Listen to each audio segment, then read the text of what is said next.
Important to emphasize here that any details, specifics of a deal between the United States and Iran are still being worked out. And President Donald Trump is now saying that he is not in a rush to come to a deal and that he believes time is on his side. I want to pull up one of his posts from Sunday where he said, quote, "The negotiations are proceeding in an..." Okay, they're just repeating what they've already said. Here's the thing. Time is definitely not on Trump's side, okay? First of all, Trump's about to be 80 years old next month, okay? There may be a few things on his side, but trust me when I tell you, time is not one, okay? Absolutely not. Now, let's continue because in this next report,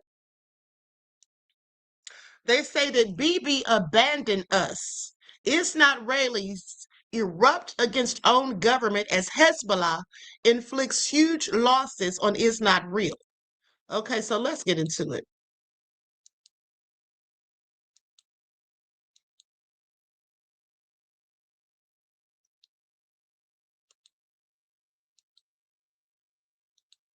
Hezbollah steps up drone attacks from Lebanon. Residents in northern Israel say they've been abandoned, with schools shutting down and local economies collapsing under the growing threat. Israelis living near the border were divided in their opinions about the situation and how it should be handled. According to the Times of Israel, several communities along the northern border have closed schools and kindergartens until no further notice amid an uptick in Hezbollah drone attacks from Lebanon. Sami Zanti, head of Shumera town in Israel, told Army Radio, and I quote, "Until what point will a government continue to turn a blind eye? Let them come here to the fields and see the economic collapse of the residents. You go to the chicken coop and don't know if you will get a visit from a drone." We must keep hitting them, otherwise this ritual repeats itself endlessly. Everything happening in Lebanon is a very serious situation. It sets off a red light and we must end this story, otherwise there will be no residents left here. Negotiation is part of our life. We cannot just concentrate on fighting and thinking that fighting will solve and give us a solution.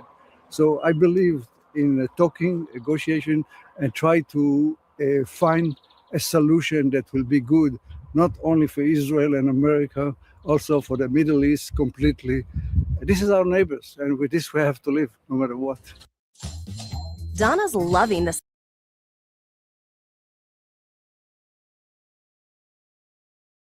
For me to let you die. At least 23 Israeli soldiers, 2 Israeli civilians inside Israel, and a defense contractor working in southern Lebanon have been killed on the Israeli side since the latest fighting started. Meanwhile, Israeli Prime Minister Benjamin Netanyahu said that Israel would intensify efforts against Hezbollah. We will strike them. True, they are firing drones at us, fiber optic drones. We have a special team working on this, and we will solve that too. Meanwhile, you are showing resilience. I want to commend the residents of the North for a resilience that inspires us all. But what this requires of us now is to increase the strikes, to increase the intensity. We will strike them hip and thigh.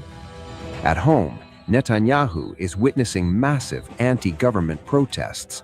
Hundreds of protesters came out to Tel Aviv's Haiba Square on Saturday for a weekly anti-government rally, demanding a state inquiry commission into the events of October 7th, 2023. First of all, the government that's in power now have gone by the book, textbook fascist government, and they've been trying to change every single aspect of our democratic country. There is no question in our mind that from the 8th of October 2023, every single one of the 68 members should not be in power. Not then and not now and not for the future of Israel's democracy, liberal country. Hezbollah continues its attacks on Israeli troops in southern Lebanon. The Iran-backed armed group shared new visuals, apparently showing a series of drone strikes on the IDF.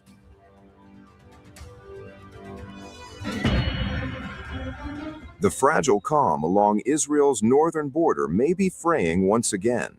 New visuals circulating online appear to show a series of drone strikes claimed by Hezbollah against Israeli troops in southern Lebanon, raising fresh concerns about renewed escalation despite ongoing ceasefire understandings. According to Hezbollah-linked claims, the group targeted what it described as a gathering of Israeli soldiers in the town of Al-Bayada in southern Lebanon. The footage shared online appears to show multiple drone attacks hitting locations in the area. Hezbollah claimed the operation successfully struck Israeli forces. The Israeli military has not publicly commented on the specific footage, and the claims could not be independently verified. The reported drone attack comes just hours after the Israel Defense Forces announced the death of an Israeli soldier during combat operations in southern Lebanon. The IDF identified the soldier as Sergeant Nehori Laser, a 19-year-old combat engineer from Eilat, serving in the 601st Battalion. According to the Israeli military, Laser was killed when an explosive drone launched by Hezbollah struck the armored personnel carrier he was driving. The incident occurred near the Christian village of Debel in the Bint Jebel district at approximately 3:30 in the afternoon. Israeli media reports said the military is investigating whether the Hezbollah drone managed to penetrate the armored vehicle before the explosion. Another soldier was seriously wounded in the same incident and was evacuated for medical treatment. You all are so nefarious. Ashkan said even if it was a gathering of their grandmas, it would be justified. Okay, exactly. I mean, with all the dirt they do, please. Now, in this report, they say there's tensions. So let's get into it. Israeli tensions. Likes up, everyone, please. Don't forget to like and share. Thank you in advance. In the last 16 hours, it has been crazy for the U.S. and Israel. I'm going to run you down a list of what's going on. Iran bombed Israel's Teva pharmaceutical factory, the largest generic drug manufacturer on earth, causing chemical leaks, secondary explosions, and the factory burning. They also knocked out an Israeli power plant and the Negev completely offline and carried out 27 strikes on the Negev with zero visible air defense activations, not one interception, nothing. Iran struck the Haifa port oil refinery, and stocks collapsed 4% within hours. U.S. bases were hit simultaneously in Kuwait, Bahrain, UAE, and Saudi Arabia. 4 countries in one coordinated attack. Iran announces it will begin bombing the personal homes of U.S. and Israeli military commanders and claims full control of the Strait of Hormuz. 40% of the world's seaborne oil goes through that strait. Yemen has entered the war on Iran's side, and Iraq has entered the war and is sending aid to Iran. In Lebanon, Hezbollah carried out more than 30 attacks on Israeli military sites, troops, vehicles, and positions using rockets, suicide drones, guided missiles, and artillery, scoring direct hits on soldiers in a house in Al-Quza, a D9 bulldozer, and multiple rocket salvos on settlements and military sites, plus direct clashes along the southern border.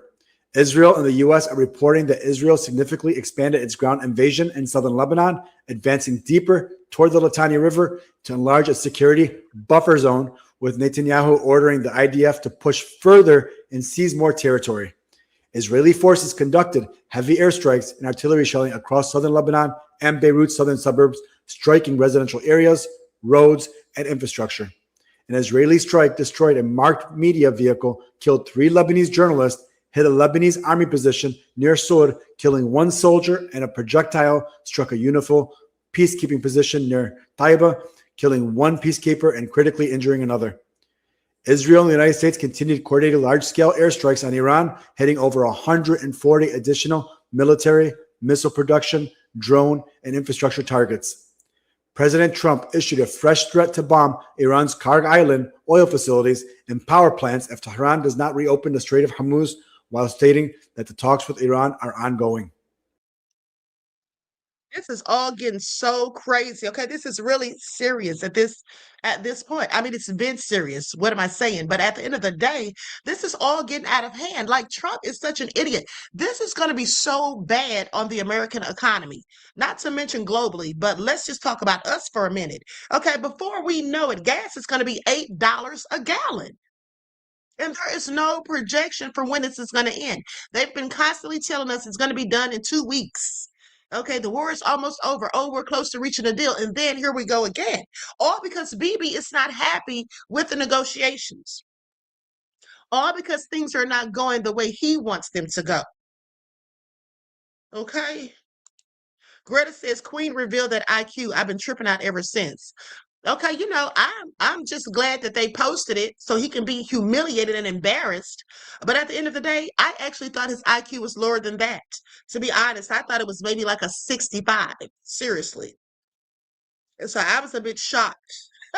Okay, please pay attention. Rages on tonight with a new round of strikes. U.S. forces launching what they call self-defense strikes in southern Iran, close to the country's main military base.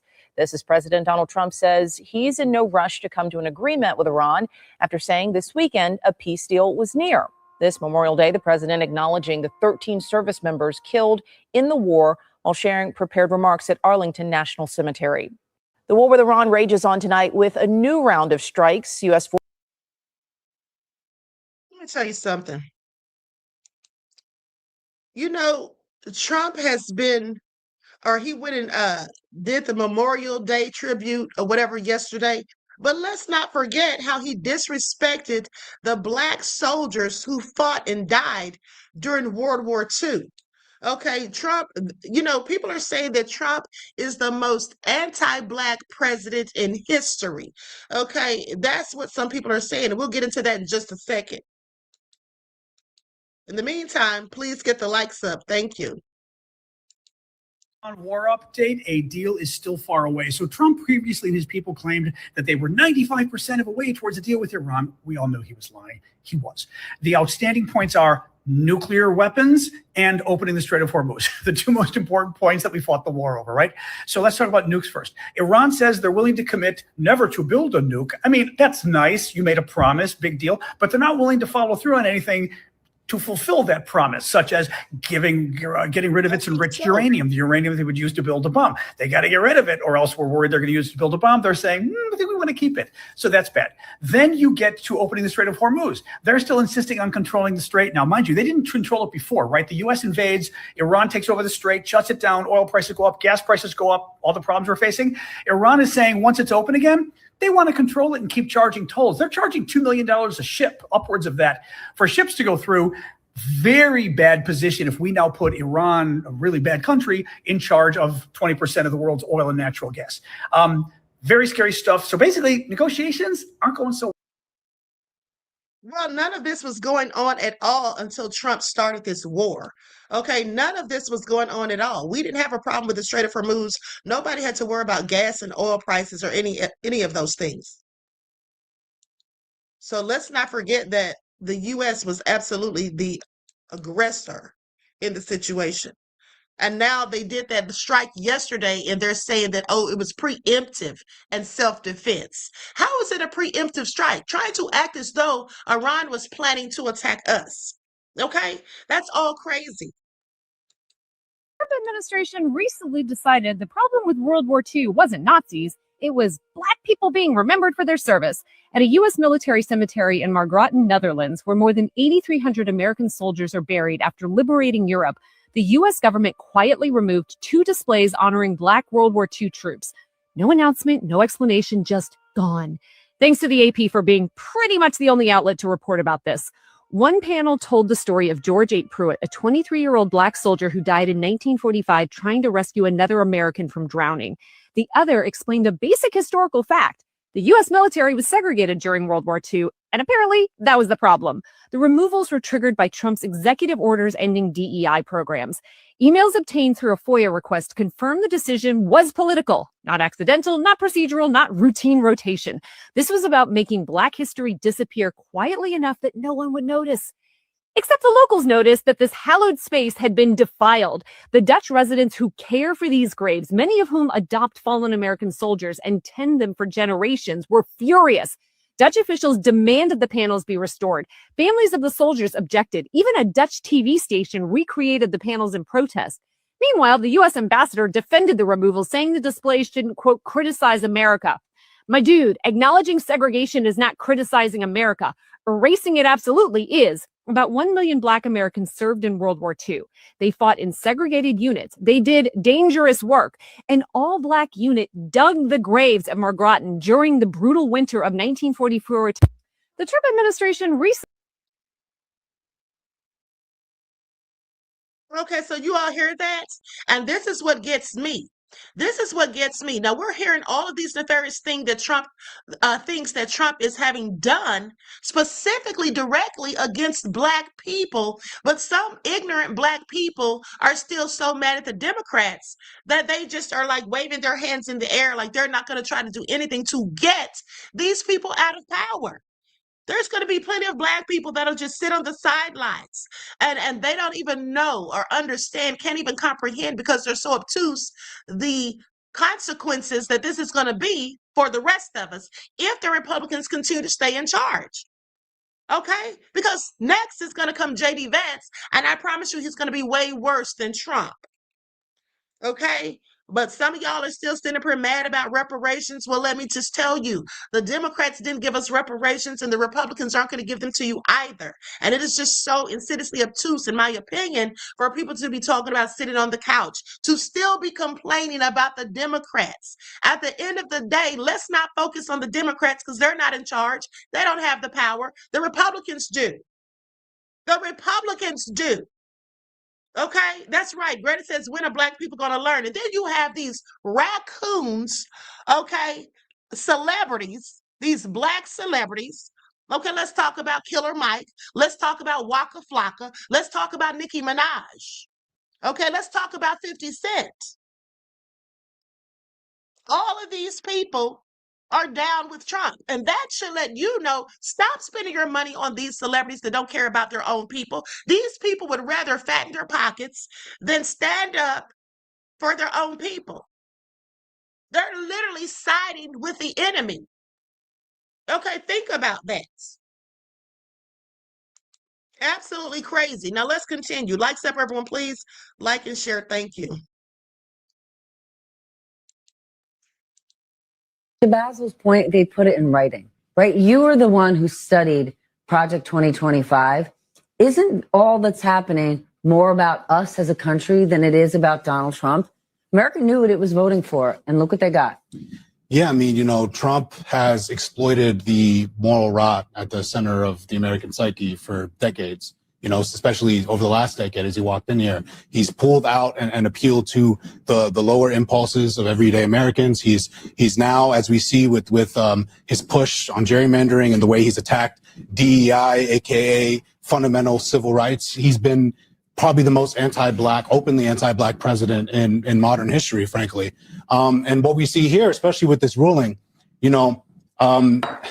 there has been no clearer case made for the necessity of the Voting Rights Act of 1965 than how quickly these southern states immediately moved to wipe out and dilute Black power. You have instantly, within hours, DeSantis signed those 4 additional seats that would take down Black majority districts. You have Tennessee now last week wiping out a Black majority district. You have Louisiana set to do the same. Alabama just got greenlit by SCOTUS to do the same. And then you have now, as Basil, you mentioned, Trump at the same time simultaneously almost unilaterally raising the Black unemployment rate, because people don't talk enough about how nearly 20% of the federal workforce was Black before Trump walked into office. And it just so happens that this spike in unemployment happens to coincide with an assault on DEI, not just in the federal workforce, but in the private sector with his executive orders to basically get people to dissuade private sector folks to hire Black people. And like you said, and unfortunately,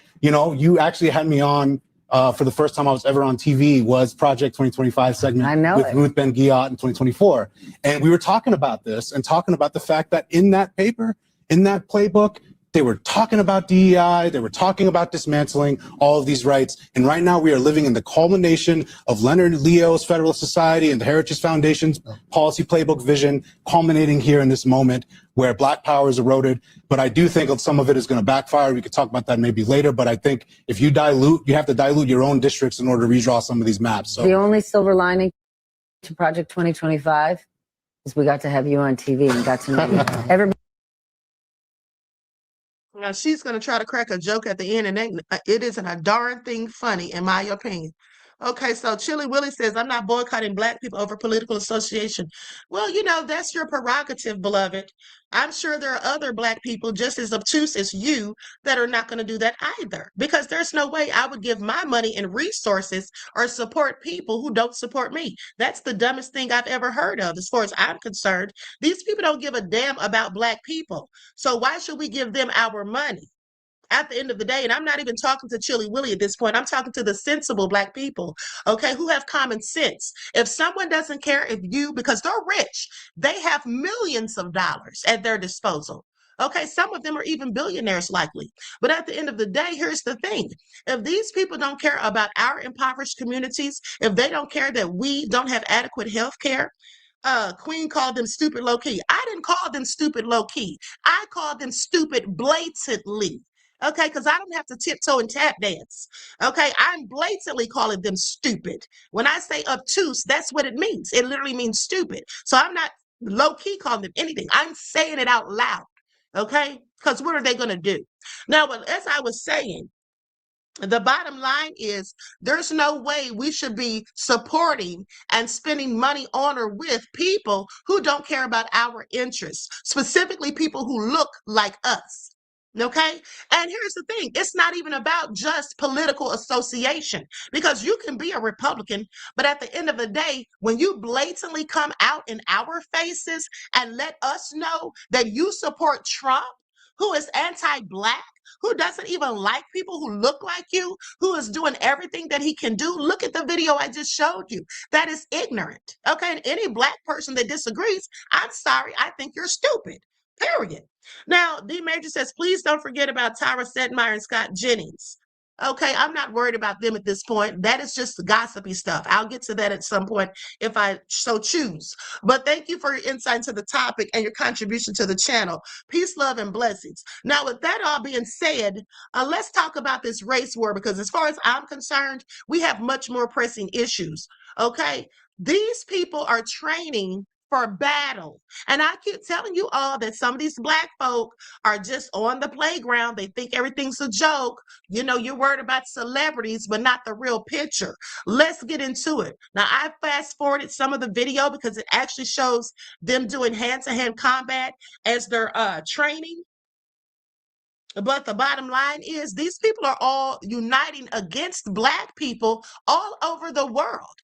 Now, that's interesting, because at first I thought it was just the U.S., but let's get into it.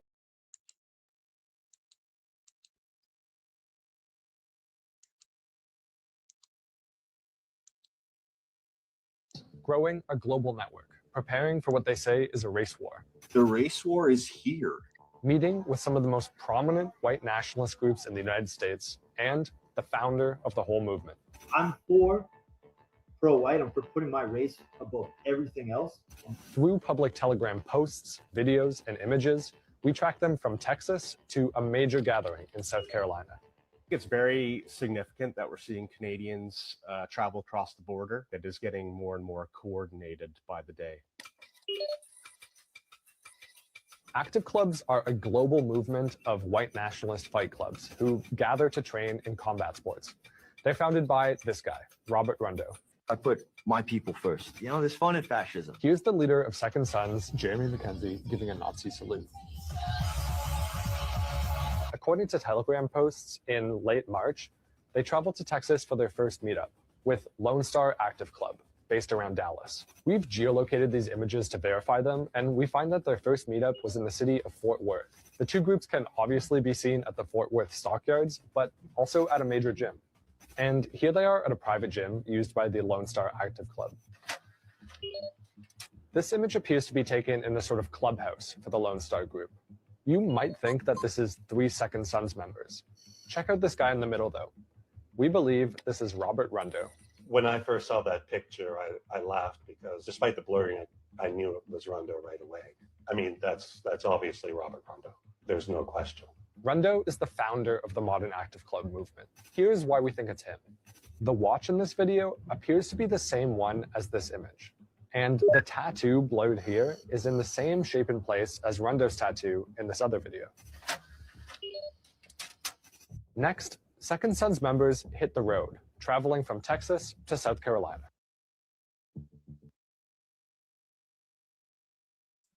Okay, so these people are very serious about what they're plotting to do.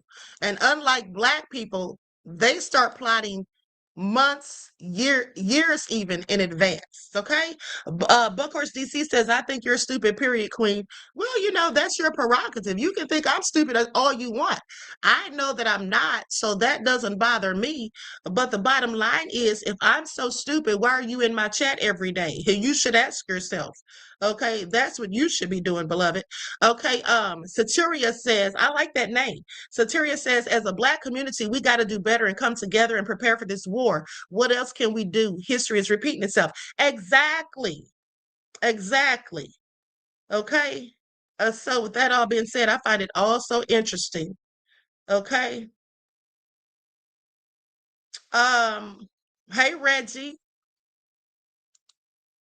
Alice says, if they are tracking them, but never in time to stop destruction. Well, here's the thing. They probably don't care about stopping the destruction because they're coming for Black people. You know what I'm saying? They're coming for Black people. So with that all being said, let's talk about these floods that they have in New York. Now, the floods are over with now, but it was absolutely a drainage problem. But who's responsible for that?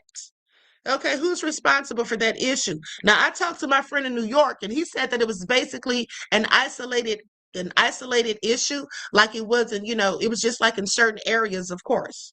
But let's take a look at some of the footage.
Marjorie, beloved, with all due respect, I don't need anyone to explain to me what Buckhorse DC was saying, okay? He said what he said, and he has a right to say that because I call people stupid. So I'm not concerned about that. But I know exactly what he was saying, okay? Thank you.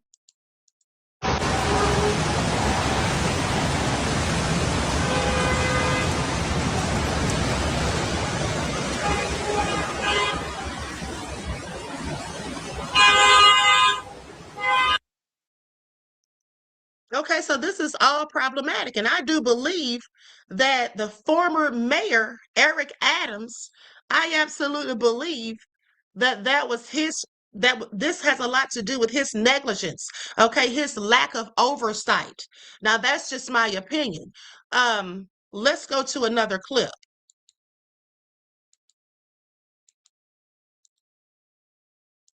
Not to mention, a psychic actually predicted this like a month or so ago.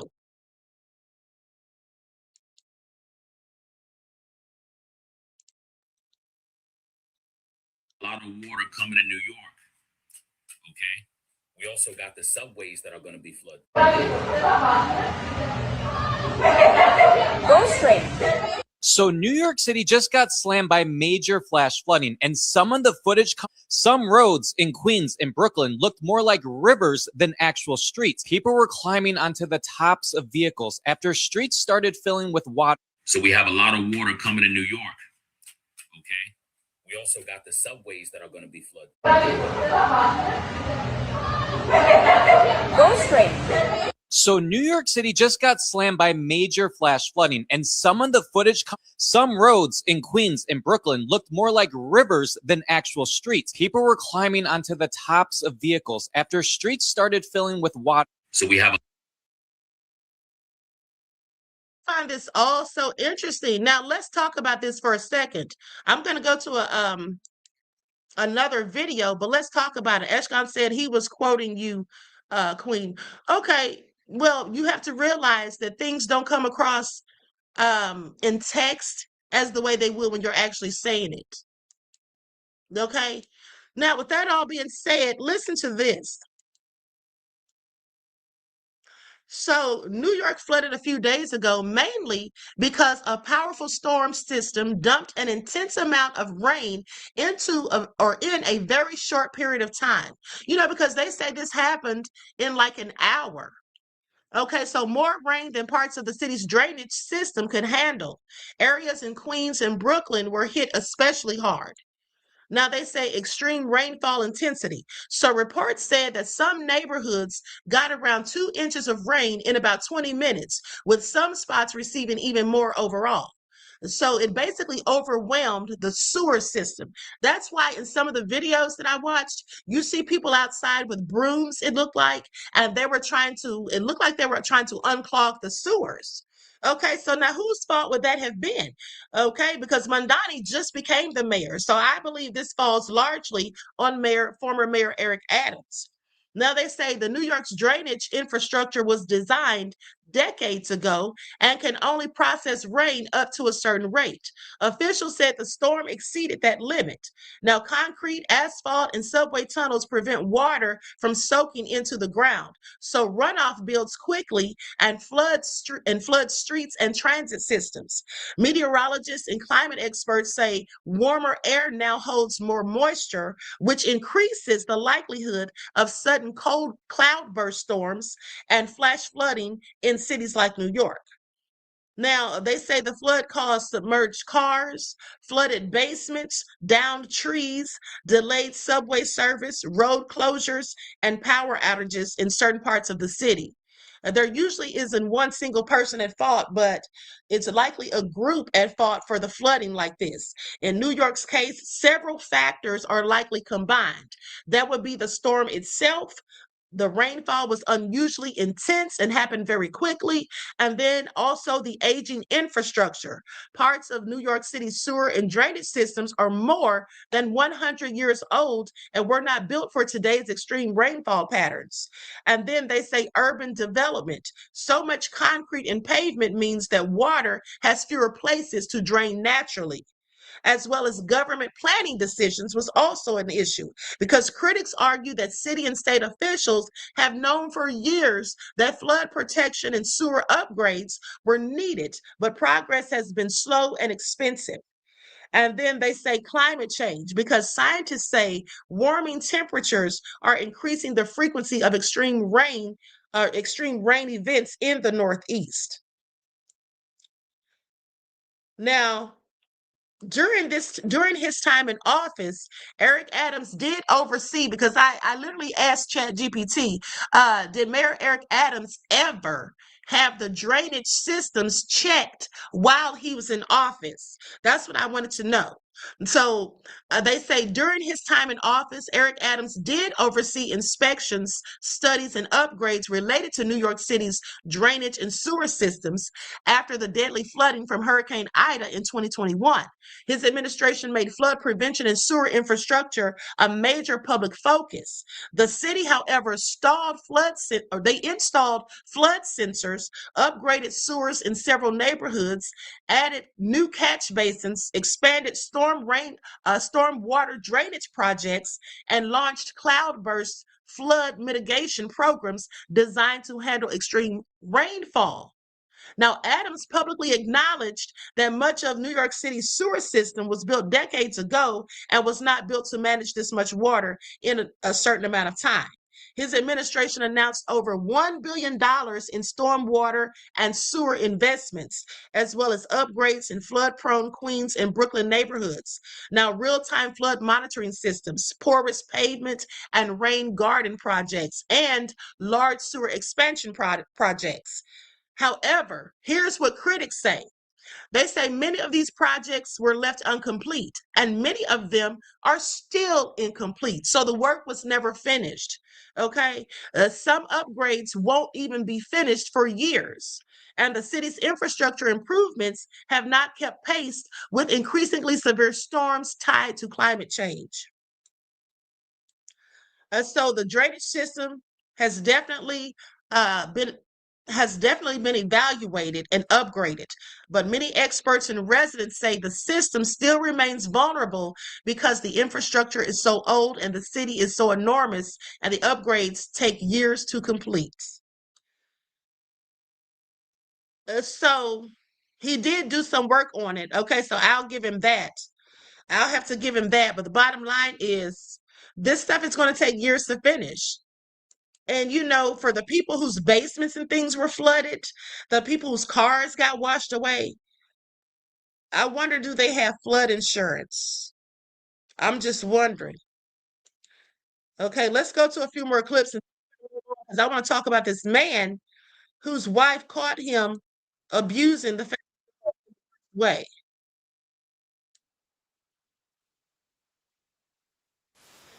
Everyone, please like and share.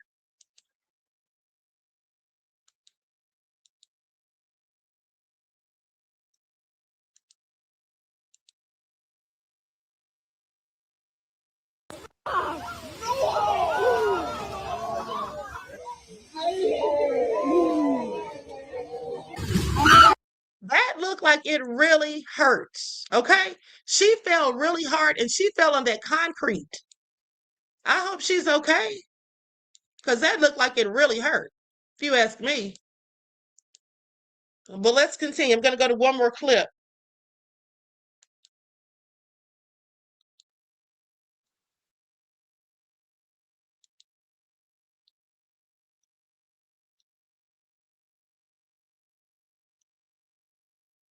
City is completely underwater. So this morning, as New Yorkers were waking up, New York City actually declared a state of emergency because there were inches up to feet of water just pouring onto New York City. People's entire bicycles are being completely flooded underwater. Cars are almost unable to drive through the city that is mainly cars right now. And with New York being all concrete, there is nowhere for this water to go right now, and that's what's causing these massive floodings. So we have no idea how long this is going to last. People's entire trash cans are being floated away. I mean, look how tall this water is right there. That's impossible. These people have nowhere to go. Look at the storm drain. Look at that car. That car, all of its wheels are covered by the rain. Look at this. This is insane. Oh my gosh. If you know anyone that lives in New York City, please reach out to them because this state of emergency, we have no idea how long it's going to last and how much more rain is going to fall on the city. That is absolutely insane, just like he said. But here's someone who wants to clown New York. Okay? Here's someone who wants to clown them over the flooding. Yo, New York. Yeah, right? I don't hear no word of y'all mother no more, you heard? Y'all niggas under them boats. Y'all niggas under the ocean. Ready, bro? Yo, New York. First of all, her accent is hilarious to me, but why is she clowning them? Okay, there's nothing funny about it. She needs to sit down somewhere as far as I'm concerned. Anyway, with that all being said, let's go to some shocking and nefarious news.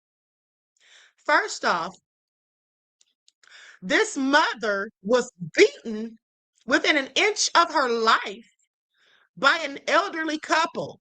Okay?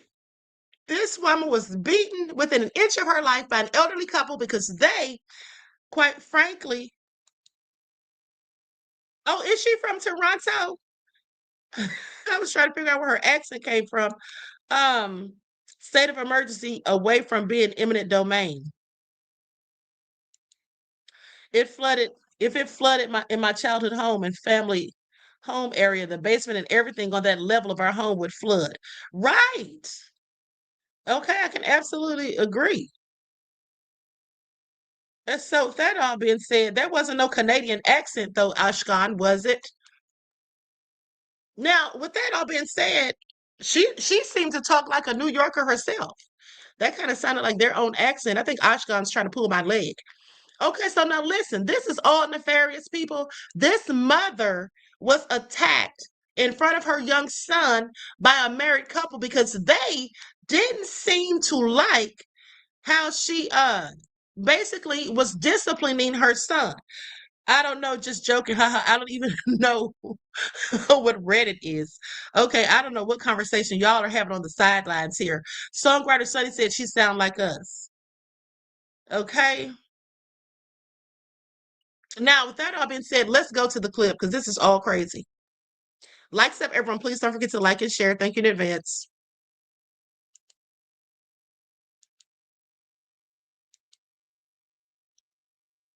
Okay, this story has gotten a whole bunch of reaction, and let me tell you why. It is a very unique story. After all, you have a couple in their 60s. They're accused of ganging up and beating up this mom in her 20s. But tonight, this story goes to another level.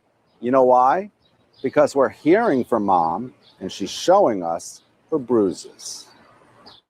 Just take a look at these photos, the handprint's still visible. My child was sitting there screaming, "Mommy," because he was watching me get attacked. Scratched, clawed, and bruised. The fact that my son had to watch that and that he witnessed the whole thing, he asked me, why did she do that? Why was she hitting me? She's a 23-year-old mom who cops say was beaten in a Davie parking lot on Wednesday. Who knows what would have happened if they got me to the floor? Like, that was their intent. Terry, do you have anything you'd like to say regarding the charges?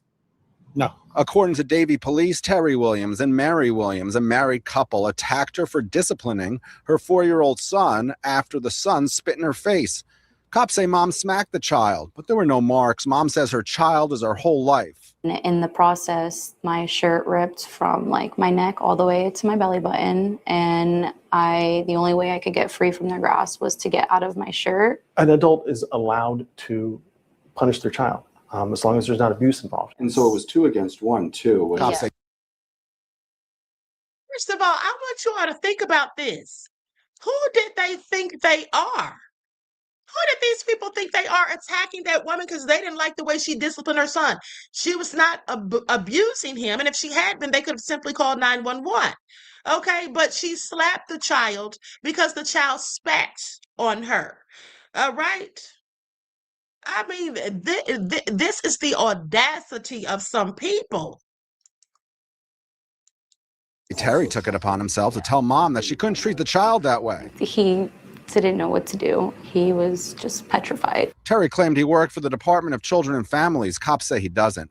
Cops say Mary was trying to tell the mom how to discipline her child. This led to the couple attacking mom, say cops. And for mom, she's concerned about her son, who saw it all. The next day we got home, he asked me a couple times, why were they hitting me? Why did they attack me? Why did this happen?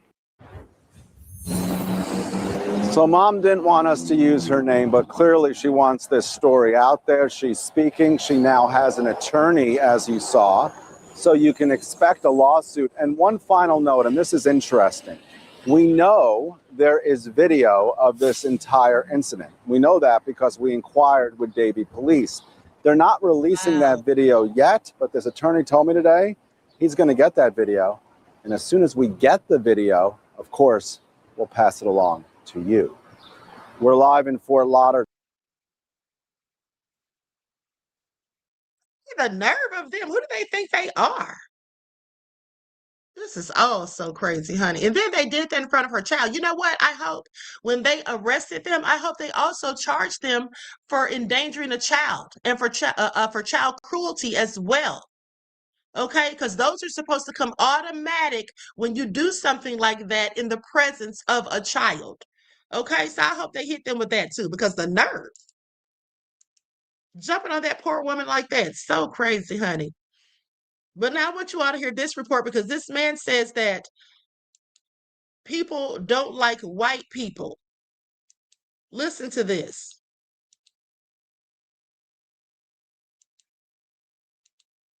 I just want white people to have a place to live. Like, there's no, the country's going to be minority white, and then a lot of people hate white people. Like, white people aren't like violent to that degree. Yeah, I'm in my phone. Have you ever heard of postcard lynchings?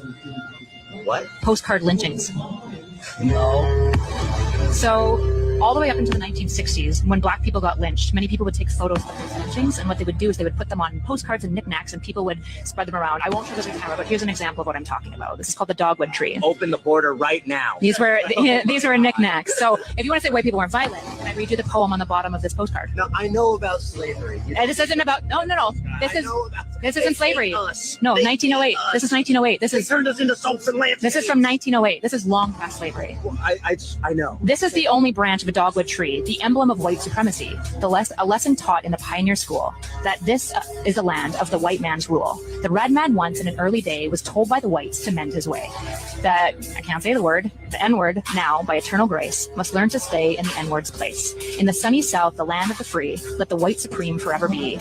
Let this be a warning to all N-words be, or they'll suffer the fate of the dogwood tree. And in it there is 5 black men hung. This is from 1910, and this actually is one of the most common ones. It circulated until 1960 and was sold in the South. So yes, Are you do you know the history of Palm Beach? No. They created it. It was like a sandbar that they built up. And then they hired a bunch of black people to come on the island and build all the houses. They finished it. And then the island held a big party to celebrate. And then they torched all their houses. They torched their houses? Torched the houses. After they were done building the mansion? Yes. While they were celebrating, their homes on the island burned down mysteriously, forced them out of there and took the land. And it's the wealthiest piece of real estate in the country right now. This was part of the playbook. Okay, so while he's sitting there trying to play the victim, okay, I just want white people to have somewhere to live. What is he even talking about? It just amazes me, okay, how they'll sit there and pretend like they're the ones being oppressed after all of the nefariousness that's been done for centuries. Absolutely egregious. Now let's talk about this freak who essayed his dog. So crazy. Let's get into it. Likes up, everyone, please like and share. Thank you in advance. His name is Stephen Swain. Houston husband accused after wife's home cameras catch disturbing dog encounter. So a Houston woman checking her home surveillance system says she uncovered something she never expected to see. Her husband on video with a family dog. Her report to police has now led to a bestiality charge against 56-year-old Stephen Swain, who is accused of an incident involving the family pet, a dog they called Shipley, in November of 2025. Now, court records say Swain faces felony charges, though he was not in custody at the time of this report. According to Fox 26 Houston, Swain's wife had installed cameras in the home while contractors were doing work. She later reviewed the recordings. She told investigators she saw footage that prompted her to contact the authorities. The station reports that the criminal filing includes graphic descriptions of what prosecutors say happened with Shipley, although the outlet chose not to publish the most explicit passages. Well, thank God, I don't want to see it. Now, Fox 26 identifies Swain by name and age and cites court documents as the basis for its account. The court filing reviewed by Fox 26 states that Swain's wife told investigators she was 100% sure that the person in the video was her husband and that the dog shown was Shipley. Now, the documents reportedly spell out the interaction in detail, but the station declined to repeat those specifics, citing the sensitive nature of the allegations. Prosecutors and Houston police had not issued a more detailed public statement tied to the filing at that time of the report. So Texas law treats bestiality as its own offense under Penal Code Statute 21.09, which is generally classified as a state jail felony unless additional aggravating factors are involved. The statute is published on Justia outlines what conduct is prohibited. Punishment guidelines for state jail felonies are set out in Justia, which notes a sentencing range of 180 days to 2 years in a state jail facility and potential fines of up to $10,000 or higher, with penalties possible if the animal suffers serious bodily injury or other aggravating circumstances are present. This is also sick and egregious. Okay? And this man is supposedly an attorney. But let's go to this video that a TikToker did about him. I mean, this is also so deplorable. Like, who does this? This attorney and father is being charged with the essay of his dog after his wife caught him and turned him in.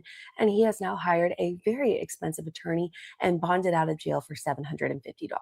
His name is Stephen Tyler Swain, and he has a law firm in Houston where he practices civil law. In November of last year, he was having renovations done on his home, and so his wife installed security cameras. It's been alleged that his wife believed he was bringing adult workers into the home for himself, and that when she reviewed the surveillance footage, she found videos of him and their small dog, Shipley. The exact timeline isn't super clear, but what we do know is his wife filed for divorce in December of 2025.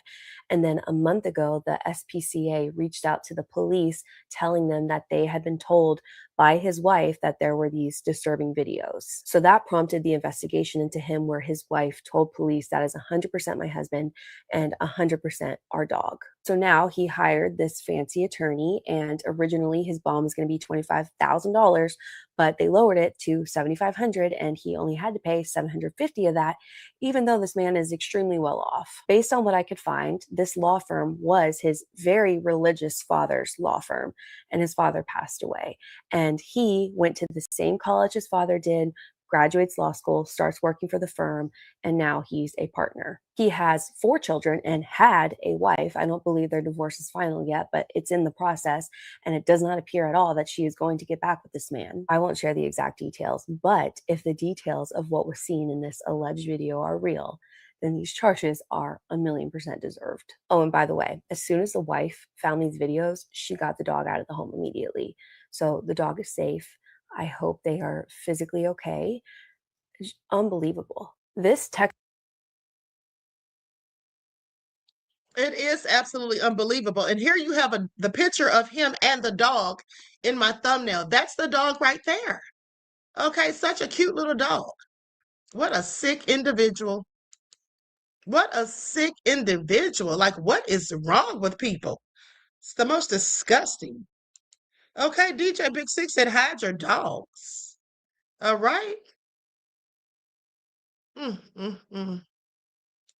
Prayers for the dog. But let me continue. Meanwhile, back in the nefarious United States, this person went to a restaurant and they put the N-word, blatant racism, please pay attention.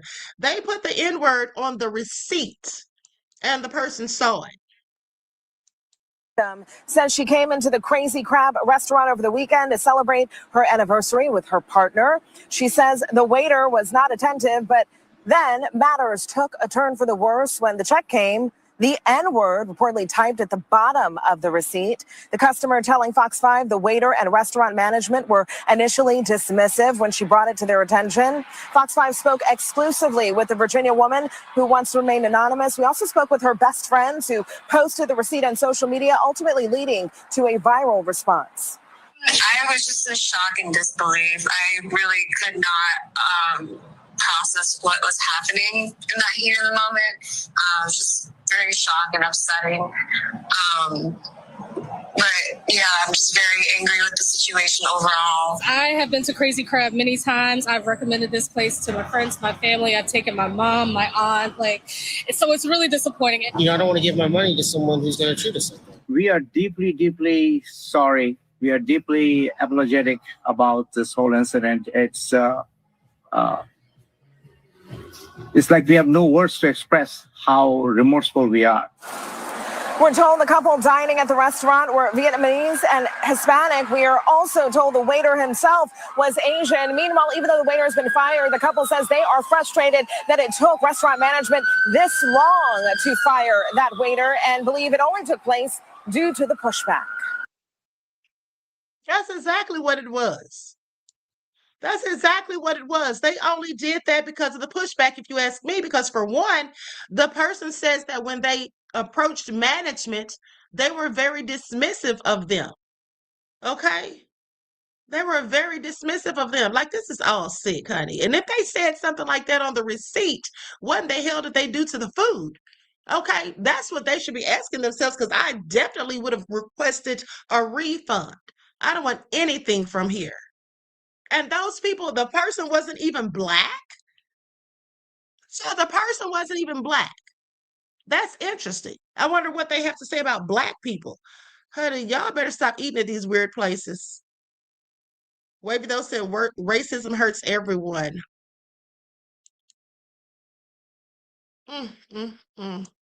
Well, it hurts the people that it's exhibited upon.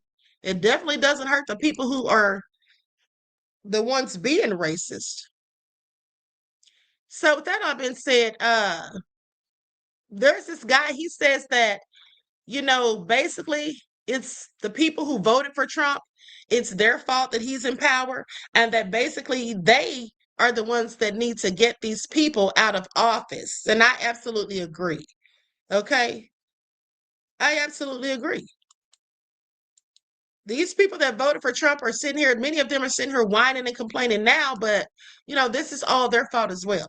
He ran again. Yeah, he did. Do you know who is Trump? You know Donald Trump is who?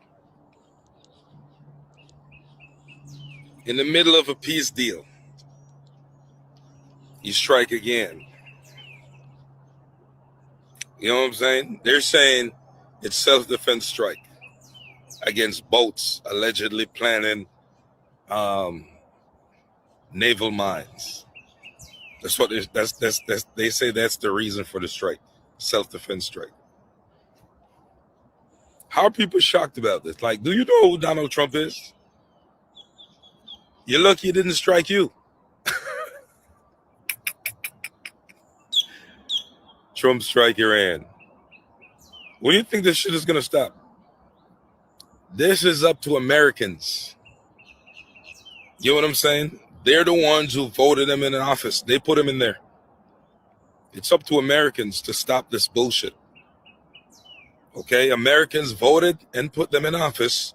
Senators confirmed these guys, right? So it's American politicians and the American public. They placed these people in office. You see? So Trump cannot carry this load by himself. He can't take this hit by himself. The people who put him in office have to carry this responsibility also. They knew who he was. They know who he is. You know what I'm saying? They're responsible for this. So a lot of people be like, Trump. What about senator, who confirm? People who vote. You got to take this responsibility. This shit ain't going to be over no time soon. The same American public that voted and put him in office, you got to vote them out of office. That's how it's going to stop. This war is never going to end. Never going to end until the American people decide it's going to end. And how you do it is vote them out. That's how you do it. You put them there. You know what I'm saying? Every day they tell you 2 weeks. The war is going to be over in 2 weeks. They've been saying that for months. Yep. You're still at war.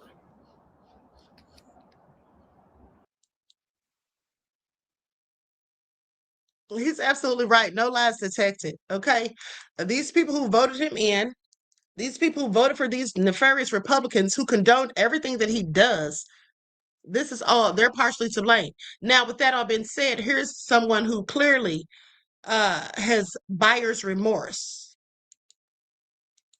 We're going to start saying, well, you got what you voted for, so.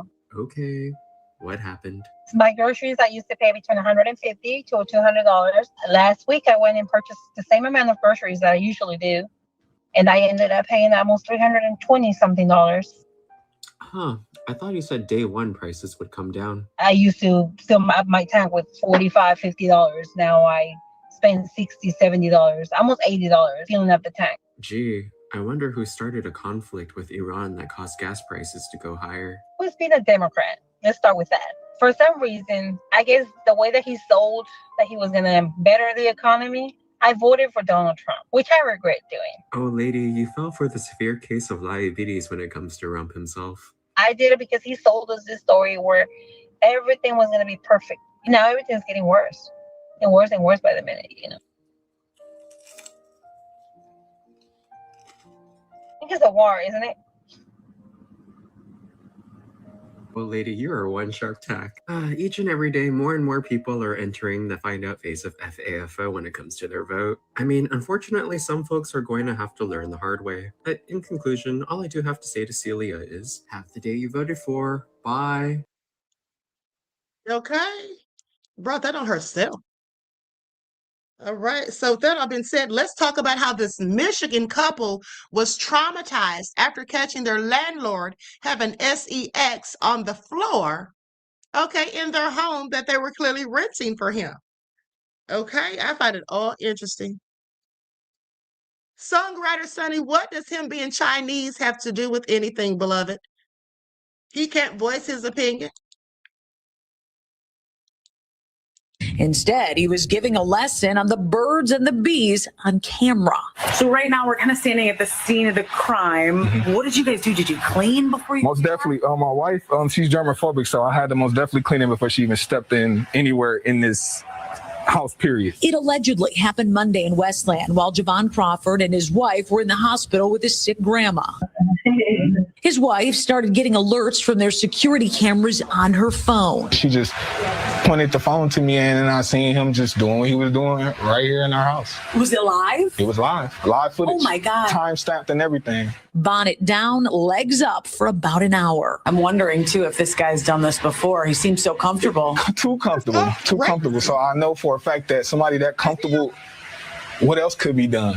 That landlord has some explaining to do. We tracked him to his Canton Township home. Is this you, naked in a tenant's home? What? The Crawfords have handed that X-rated film over to police. How hard is it going to be next month to cut that check to him? It's going to be hard. I'm gonna probably write some languages on the back of the check for him to transfer a little special memo. Yeah, special memo. Yeah.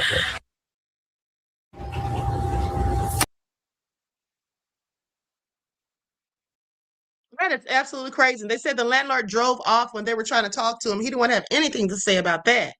I wouldn't even want to be there. I would break my lease and move. Okay? I would literally move because, for one, that's disgusting. And how many times have you, in fact, done it? Okay? How many times have you been there doing that? Such a violation. Just imagine how you'd feel coming home to your house and then you look on the cameras and see that. Then, because he's the landlord, he thinks he gets a right to do such things? Absolutely disgusting, honey. I wouldn't want to stay there another day. And I would demand a refund. Okay? I would demand a refund. Yeah, there you go. Sunset Nights and I be suing. Exactly. All right? That's all crazy. Anyway, with that all being said, I'm about to conclude this broadcast. Hold on. Let's go to a couple of more clips because people are going in on Is Not Real, okay, for what Ben Gavir did.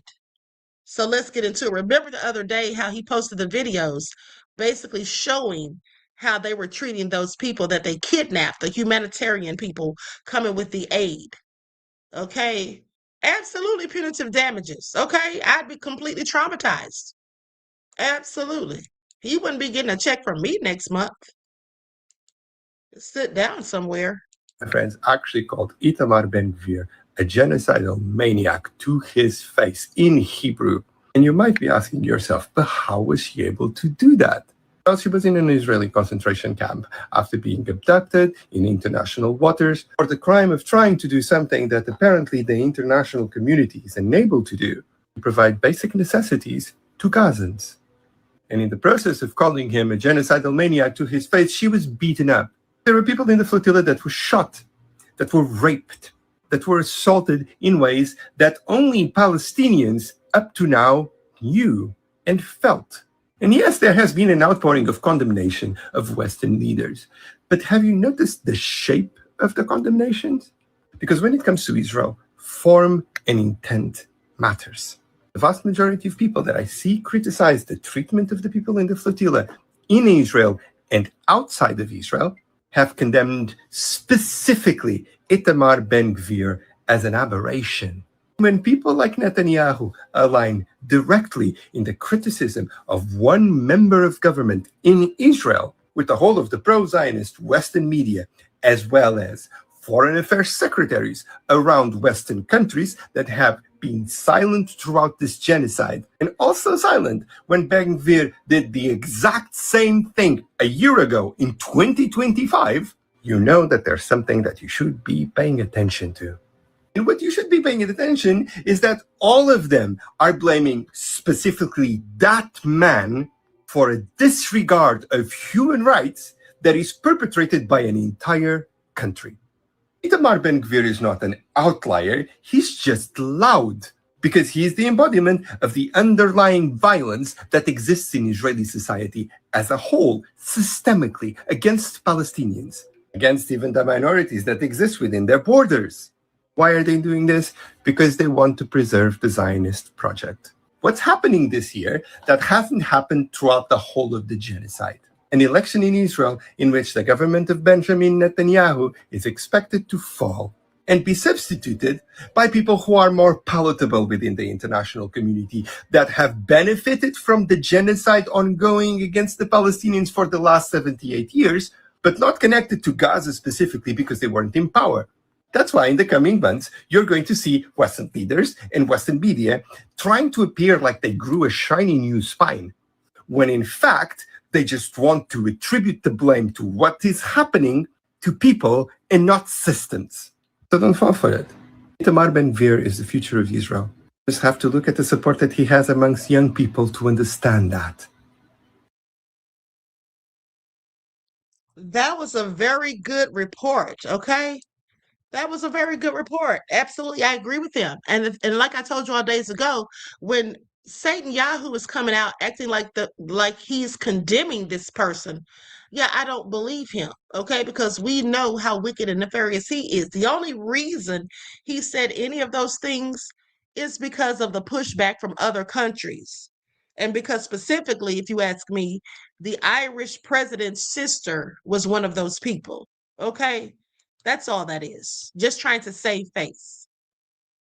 He couldn't care less. The world sees Israeli actions for what they are: barbaric, hateful, cowardly war crimes. This is a moment of reckoning for world leaders, for the European Union, a test of commitment to human rights, peace, democracy. We ask, where is the protection of international law for every child killed in Gaza? The government says that Israel's actions cannot be without consequences. I agree. That is why the Irish government must take the lead and refer Israel to the International Criminal Court and send the Israeli ambassador home. The world sees Israeli actions for what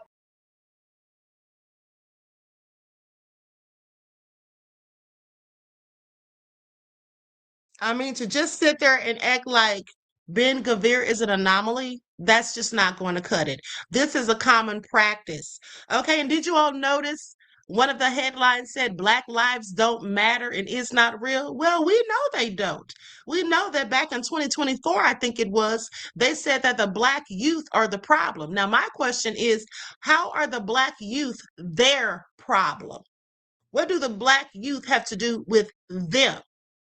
Okay, that's what I'd like to know. But anyway, let's go to this next report because this is absolutely deplorable. First lie, that actually never happened. He met her when she was 15 and he was 26. They then got married when she was 17 and he was 28. Currently, Israel raised that legal age to 18, but at the time that Ben Gvir got married to his wife, it was still 17. You just watched a clip of a disgusting Jewish supremacist named Shai Elbrecht defending Itamar Ben Gvir grooming a 15-year-old at the age of 26. Now, many of you may be asking yourself this question. Why do Zionists commit so much sexual abuse and defend those who commit sexual abuse? It is the idea of entitlement. If you genuinely believe that you are entitled to someone else's land by God, what is stopping you from thinking that you're entitled to someone else's body? Orit Struk is the Israeli Minister of Settlement and is part of the religious Zionist party of Bezalel Smotrich. In April of last year, her daughter Shoshana Struk accused her and her husband of committing sexual abuse on her from the age of 2 years old. She claims that she was forced to attend pedophile ceremonies where they would drug her, perform rituals, and abuse her. In February of this year, she claimed that she feared for her life, and just 1 month later, she was found dead of an apparent suicide. In 2007, her brother, Tzviki Struk, and one of his friends chased a 15-year-old Palestinian shepherd, beat him with their guns, tied his hands behind his back, stripped him, and left him naked and unconscious in an open field. The rabbi of the religious Zionist party of Bezalel Smotrich is a man named Tzvi Tal. He is under investigation for numerous sexual assault allegations, including child sexual abuse. And he is the spiritual leader of a party with 7 seats in the Israeli Knesset.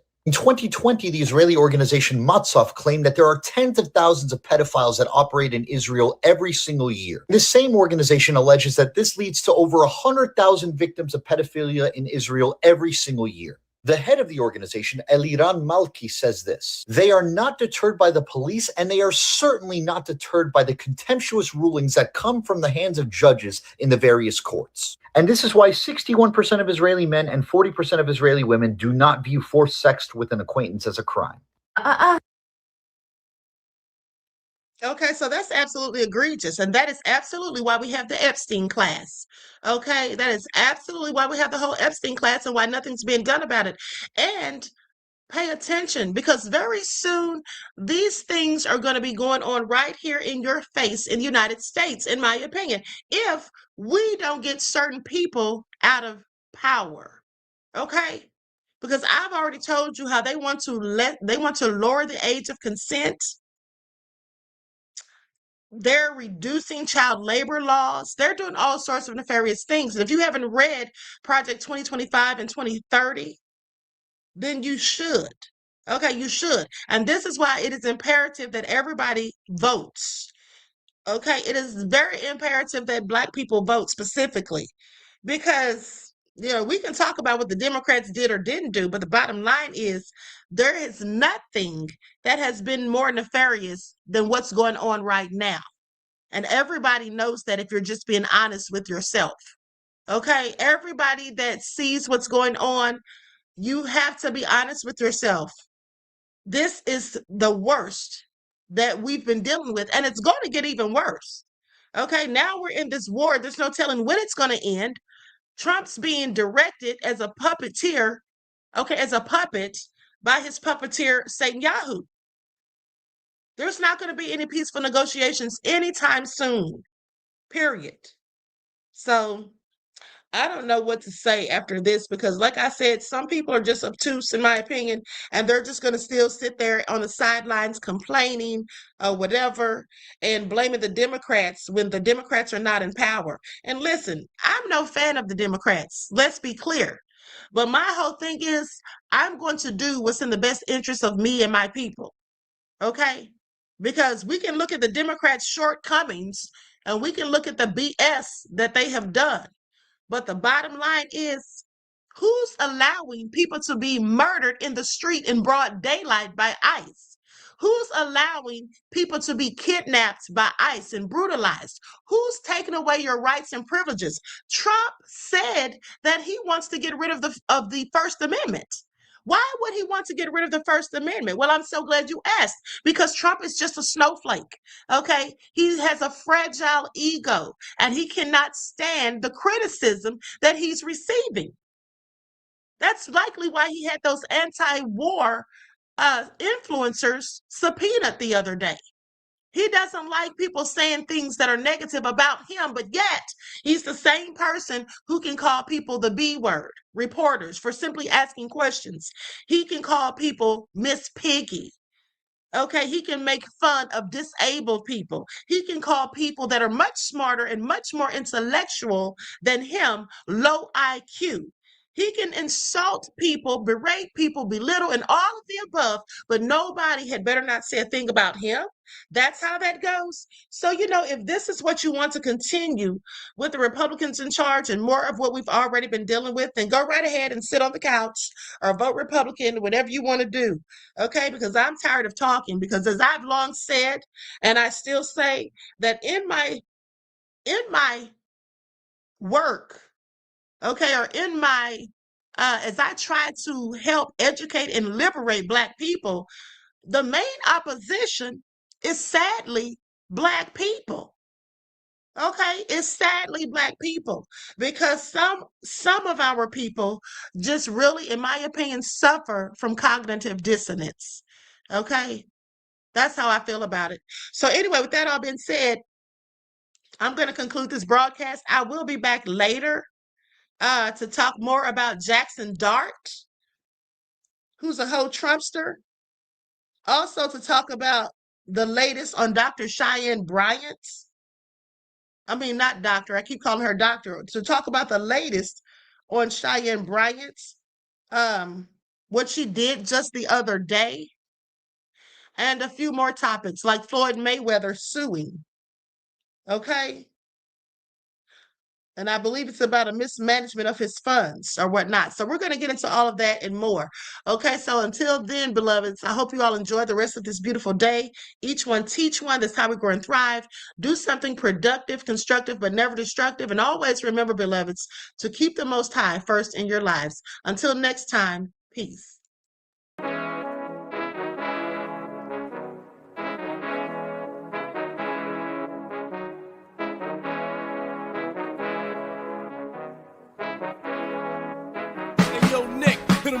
Gold all in my skin, God all in my blood, kings all in my circle. You touch one of mine and you're done. They show no love for the queen. Why you hating on me? Is it cause I'm free and I got Malcolm X in my jeans? I got dreams like King Luther, shed blood like Kunta. You ain't helping my people, I ain't got nothing to say to ya. I want all the smoke like hookah. Talking reparations, America won't be great until they give us compensation. I'm like, I'm the hottest right now. See a bunch of lames out here trying to jock on my style. They be doing too much. I'm the queen, it's too easy. It's like they all at Popeyes, how they be talking so greasy. I just sit back and laugh while these haters get madder. So nefarious how they don't want my pockets with cheddar. I tell them they can do better.